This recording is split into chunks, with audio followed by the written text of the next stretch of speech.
All right, man.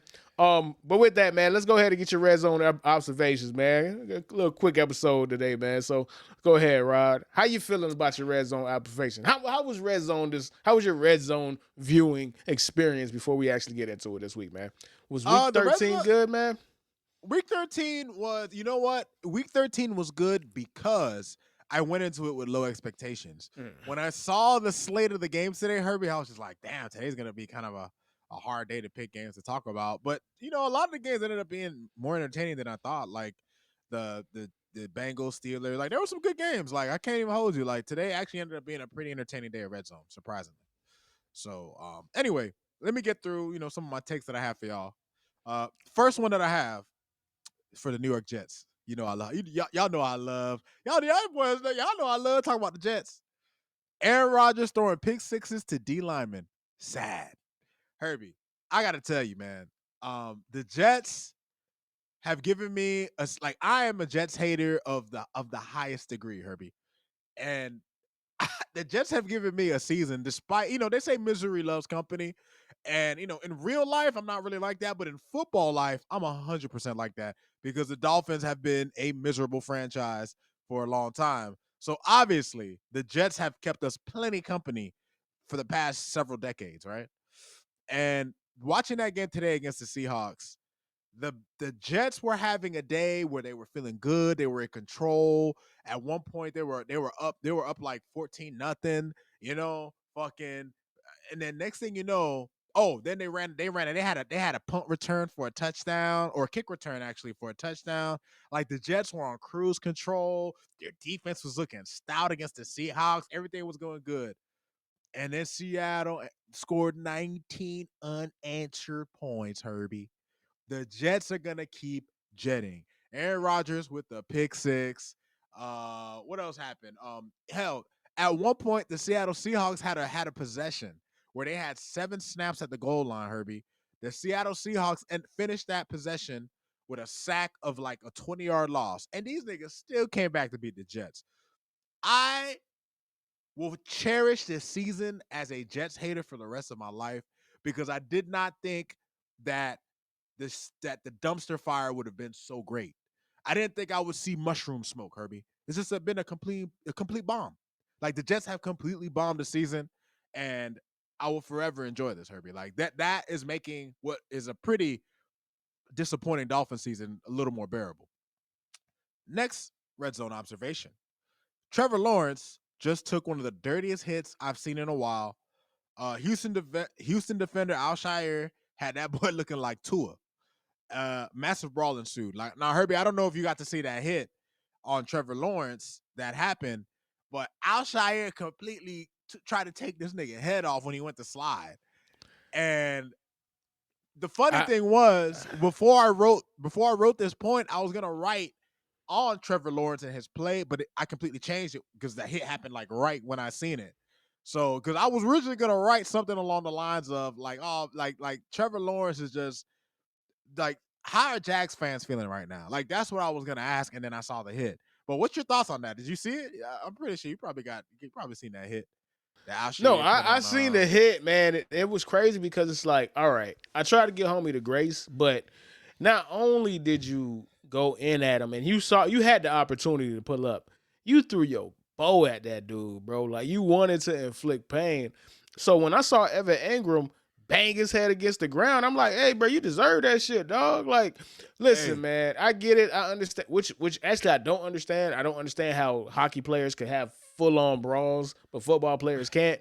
Listen, let these dudes scrap it out a little bit, bro. Let them go ahead and box, and we're gonna get rid of all of this shit. Cause some dudes got to get the ass kicked, bro. Getting ejected or thrown out the game ain't gonna do it. Somebody got to get his ass kicked. That's how you're gonna learn. And again, I am a proponent of quarterbacks have to protect themselves. Quarterbacks have to alert that they're going to slide a lot quicker than they do. Patrick Mahomes is a master at this. A lot of these dudes try to mm-hmm. game the system, and you see a lot of times where they'll slide at the last moment to get contact to get that extra 15 yards. And I understand that, but there was enough time for homie to see that, dude, this guy's going to the ground. Like I seen it in the game against the Patriots. Drake May slid and people pull back because it's a slide. Right. Like it's a slide. You, and now this isn't 2-3 years ago when they first implemented the rule. Like the referees are really good at saying, "Hey, bro, you started your slide 3-4 yards back. That's where we're gonna put the ball." So you don't even have to hit these dudes anymore, bro, because the referees are At all. gonna take care of it or get that shit resolved themselves. So it was a very bad hit, and yeah, homie's finna see a nice little present, dog, Oh yeah, from the he's league paying that fine. offices. He's Yeah, paying a for nice little sure. fine. Yeah. He got a nice fine coming, dog. But go on, bro. What else you got for me? All right. So my next one is this. This was from the New England game I was watching. The kicker misses a chip shot. Special teams has been abysmal this entire weekend, dating back to Sunday, Herbie. When I saw Malik Washington's muff punt. You talked about it. We talked about special teams in both the games we spoke on. Right. Justin Tucker missing 7 points worth of kicker points. This game itself, you had the kicker missing like a bunch of chip shots. The kicker has actually missed like 3 or 4 kicks within the 30, which is insane. Like, what the hell are you doing, bro? You look at a couple other games where, like, Herbie, the special teams this season, for whatever reason, has just been really wonky and fucking terrible. Like, I don't really understand what's going on. It's like that side of the ball is being neglected by coaching staffs all across the league because they're making a bunch of boneheaded mistakes, and the kickers have been on some other shit. So that was a notice that I And made. it's from kickers that are normally super dependable. Even Right. young Way Cool was awful today in Atlanta, and he's usually automatic. Like Facts. so, it It's is. something in the air, bro. Like, I don't know what the fuck is going Yeah, on. gotta be, bro. Gotta be, dog. So, next red zone thought. As mid as the Houston Texans have looked, I fully expect the Dolphins to make them look like world beaters. Obviously, you can see that I was still upset. But That's Herbie, pretty funny. That's but pretty Herbie, funny. like, when I watched the Houston Texans, Herbie, they were a team I was very high on coming into the year. But it just goes to show you, Herbie, football is such a humbling sport. Last season, the Houston Texans were the darlings of the NFL. D'Amico Ryans was getting his props. The defense was looking good. C.J. Stroud, rookie of the year, if I'm not mistaken. One of the greatest rookie quarterback seasons we've ever seen. All of that. All of that. All of that. And then you watch him this season, Herbie, and you look at the Texans, and you know they're not a bad team, but in the AFC against the top competition, who you taking them over? I'm not taking them over anybody, bro. They almost let Mac Jones have a comfort behind victory today, bro. I can't trust nobody doing that, bro. Nah, bro. You're not can't trust you, buddy. You're not that guy, pal. You're not that guy, pal. Sorry. Oh my god. Sorry. At all, man. At all, dog. Last two thoughts I have. Go ahead, second to last thought I have. The Falcons and Chargers game is the quote unquote I'd like to believe bowl. Like, the Chargers and the Falcons are two teams in the NFL. Whether you're a fan of those teams or you just know or recognize the talent that they have, they are two teams you like to believe in. You want to believe in Justin Herbert and Jim Harbaugh and the number 1 ranked defense that they have. But you can't, bro. Fuck all that. You know you can't believe the niggas, man. It's the Chargers, you can't. man. You want to believe. Here, you want to believe in Drake London and Kyle Pitts and Kirk Cousins, Herbie. Kirk Cousins. But it's still the Falcons, man. It's still the Falcons, man. That's why I said they are the I'd like to believe bowl, because you watch those teams, you want to believe in them, but it's funny because it's so funny because I was watching a lot of that game on RedZone, and it truly was the unstoppable force meets the immovable object, dog. Two teams that want to lose a game, but only one person can leave with the L on their record, dog. And it clashed. It was a gladiator brawl, dog. It was Thanos versus Darkseid, dog. It was Zeus versus Hades, bro. Somebody had to lose that game. Whether it was Kirk Cousins throwing 4 picks, whether it was Justin Herbert taking awful sacks, whether it was bad drops, people missing, like It was a beautiful game to watch if you truly believe that nobody wanted to win that game, bro. It was the perfect game for you, dog. And God, shout out to the fucking schedule makers, dog. They said we need one of these games every season, bro. Nobody wants to win game, dog. And nobody wants to win less than the Atlanta Falcons and the fucking Los Angeles Chargers, dog. Fireworks. Fucking fireworks, man. Jesus Christ, dog. 17-16, that fucking game or whatever the fuck the score was. You gotta be 17-13, even worse. You gotta be kidding me, dog. You gotta be kidding me, With dog. all the talent that these teams have, bro. It's you just have crazy. Hall of Famers everywhere in that game, bro. Derwin James, all of these guys. You have bro, Rashawn Slater, Joe Alt. Like, you have too much talent on both sides. Drake London, Bijan Robinson, dog. Like, there's too much talent everywhere for you niggas to not want to win. Crazy. Crazy, dog. But go ahead, your last point, sir. My final red zone thought, I didn't write this one down, but this one I kept up here. And that's because before I left to do, for us to come here, I caught the end of the regulation of the Panthers and Tampa Bay game. And actually, this red zone observation is actually, I'm gonna pose it as a question, Herbie. Is Bryce Young a redeemable quarterback? Is he redeemable, Herbie? Is he redeemable? Because he actually had to drive what would have been a game-winning drive, but Baker was clutch as fuck. In 30 seconds, he got a fucking field goal, and they went on to score in overtime. But I found myself being impressed with Bryce Young going up a score with 30 seconds left to go in the game. Considering how he looked in the beginning of the year, where the Panthers were to start the season, how discombobulated they looked, how just completely paltry they looked.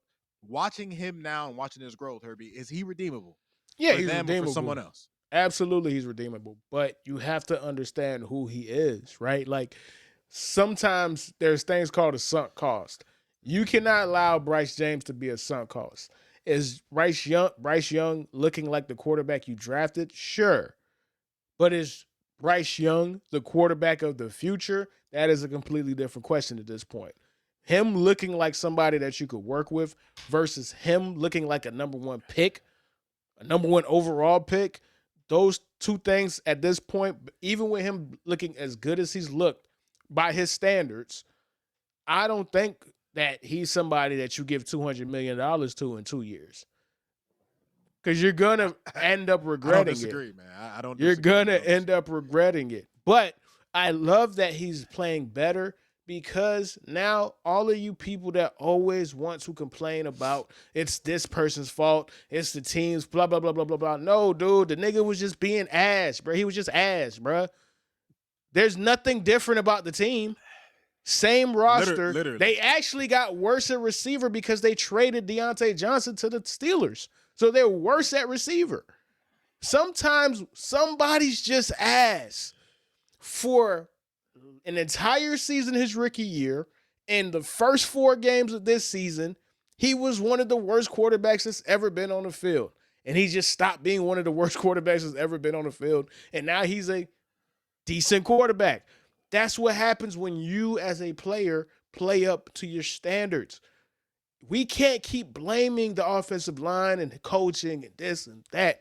They benched him for Andy Dalton for a reason, 4 games into the season for a reason. He was not capable of the job at that point in time. Sometimes you have to sit your ass down and recollect, regather your thoughts. Shit was just happening too fast for him. He needed to take a deep breath. Same thing with Anthony Richardson. The nigga needed to sit the fuck down and take a deep breath. That's why you should sit these motherfuckers and stop throwing these dudes into the fire. Right. Not everybody's Drake May who can handle being on a terrible offense. All these dudes ain't built like that. Drake May had the experience for playing 4 years with a terrible team. A lot of these dudes come from good organizations, good colleges. They have the best talent around them. So it is such a shock to be around trash that you're not built for it.